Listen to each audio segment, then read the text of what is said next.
संतोष की आदत थी कि रात को सबके सो जाने के बाद छत पर जाकर सिगरेट पीता। उस रात भी वो सिगरेट का कश ले रहा था, तभी उसे एक फुसफुसाहट सी सुनाई दी। आवाज़ छत पर बने उस कमरे से आ रही थी जहाँ किराए पर रहने वाली सपना मैडम रहती थी, जो एक प्राइवेट स्कूल में पढ़ाती थीं। आवाज़ें कुछ असामान्य थीं। हाँ अंकल, ओ अंकल। संतोष के कान खड़े हो गए। वो सोचने लगा, आधी रात को ये सपना मैडम किस अंकल से बात कर रही हैं। जिज्ञासा में वो कमरे की ओर बढ़ा। जैसे जैसे नज़दीक पहुंचा, आवाज़ें स्पष्ट होने लगीं। उसने देखा कि कमरे की खिड़की पूरी तरह बंद नहीं थी। उसने धीरे से उसे खोला और जो दृश्य उसने देखा उससे उसकी आंखें फटी रह गईं। सपना मैडम अपने से दुगनी उम्र के किसी आदमी के साथ संबंध बना रही थीं, और वह व्यक्ति और कोई नहीं बल्कि संतोष के पिता सेठ मानिकलाल थे। सेठ जी, जो हमेशा धोती कुर्ता पहनकर सादगी से रहते थे, इस रूप में सामने आएंगे संतोष ने कभी सोचा भी नहीं था। वह बिना कुछ कहे चुपचाप अपने कमरे में लौट गया, लेकिन नींद नहीं आई। जो उसने देखा वही उसके दिमाग में घूमता रहा।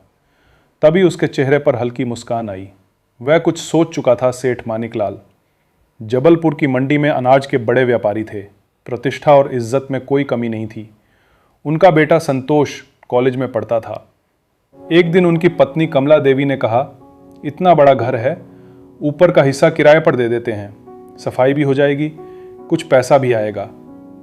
सेठ जी को बात जंची, पर शर्त रखी, किसी अविवाहित पुरुष को नहीं, कोई महिला या परिवार ही ठीक रहेगा।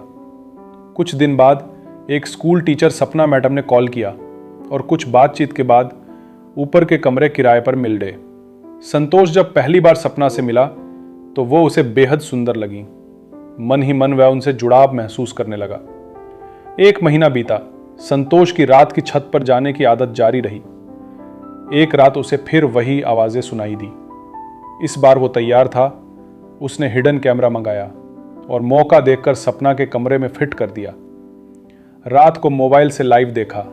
सपना मैडम और उसके पिता संबंधों में लिप्त। संतोष को झटका लगा, लेकिन इस बार उसने वीडियो रिकॉर्ड कर लिया। अब खेल शुरू हुआ। अगले दिन संतोष ने वीडियो सपना को भेजा और सीधे बात की, यह वीडियो मैं वायरल कर सकता हूं। अगर तुम नहीं चाहती कि तुम्हारी जिंदगी बर्बाद हो तो मुझे भी वही सब दो जो तुम मेरे पिताजी को देती हो। सपना पहले तो गिड़गिड़ाई, लेकिन अंततः मान गई। उसके और संतोष के बीच भी संबंध शुरू हो गए।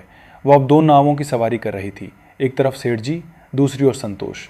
लेकिन सपना का मन अब संतोष में लग चुका था। वो बोली, मुझे अच्छा नहीं लगता किसी और के साथ सोना, खासकर तुम्हारे पिता के साथ। कोई रास्ता निकालो। संतोष ने प्लान बनाया। पिताजी को ही वीडियो दिखाकर ब्लैकमेल करते हैं, उनसे पैसा ले लेते हैं, तुम रख लेना। सपना को बात जम गई।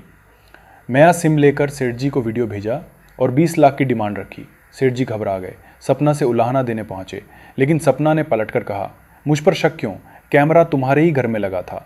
सेठ जी ने आखिरकार पैसे दिए। सपना ने घर छोड़ दिया और नया घर ले लिया, सब संतोष के प्लान के अनुसार। एक दिन नशे में संतोष का मोबाइल उसके दोस्त ने उठाया और वो वीडियो देख लिया। उसने वीडियो चुपके से अपने फ़ोन में सेव कर लिया।